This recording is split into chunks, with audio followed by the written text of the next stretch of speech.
भारत के एक दूर-दराज इलाके में घने जंगलों के बीच बसा था एक पुराना गांव कालापुरा।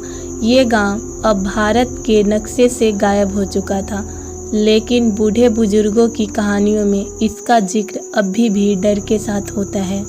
कहते हैं आज से करीब 80 साल पहले कालापुरा एक सुंदर और खुशहाल गांव था। वहाँ के लोग बहुत ही मेहनती थे, लेकिन अचानक एक दिन गांव में बहुत ही संगीन बीमारी फैली। जो भी बीमार होता उसका चेहरा विकृत हो जाता और एक भयानक चीख के साथ उसकी मृत्यु हो जाती। डॉक्टर, तांत्रिक, पुजारी सब असफल हो गए। एक ही रात में पूरा गांव वीरान हो गया। किसी ने कहा ये बीमारी नहीं, श्राप था। समय बीता, लोगों ने गांव को भुला दिया, लेकिन 2023 में शहर से 5 दोस्त रोहित, अंजलि, विशाल, नेहा और करण एक यूट्यूब चैनल चलाते थे, जहां वे डरावनी जगहों पर जाकर वीडियोस बनाते थे। एक दिन उन्हें लैब में पुरानी किताब मिली, जहां कालापुरा का जिक्र मिला। बस फिर क्या था, एक नया वीडियो बनाने की ठान ली।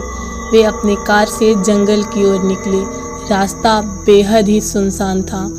कई किलोमीटर तक कोई इंसान नजर नहीं आया। अचानक रास्ते में एक टूटा फूटा सा साइन बोर्ड दिखा, कालापुरा 2 किलोमीटर पर। बोर्ड पर खून के निशान थे, जैसे कि किसी ने चेतावनी दी हो। जैसे ही वे गांव पहुंचे, सब कुछ असामान्य लगने लगा। घर जर्जर थे, लेकिन दरवाजे खुले। कुछ चूल्हों में राख थी, मानो कोई अभी अभी खाना बनाकर गया हो। गांव में अजीब सा सन्नाटा था। नेहा ने देखा एक घर की खिड़की से कोई झांक रहा था, लेकिन वहां कोई नहीं था। करण को एक पेड़ के नीचे किसी की धीमी सी फुसफुसाहट सुनाई दी। एक महिला की आवाज़ जो बार बार कह रही थी, भाग जाओ। शाम होते ही सब कुछ बदल गया। सूरज ढलते ही गांव में तेज हवाएं चलने लगी और हर तरफ से अजीब सी आवाज़ आने लगी। विशाल ने कुएं के पास सफ़ेद साड़ी में एक महिला को देखा, लेकिन वह एक पल में ही गायब हो गई। अचानक नेहा बेहोश हो गई। जब उसे उठाया गया तो उसकी आंखें सफ़ेद थी और वह किसी और भाषा में ही बड़बड़ा रही थी, जैसे किसी आत्मा ने उसे जकड़ लिया हो। वह एक पुराने मंदिर में भागे।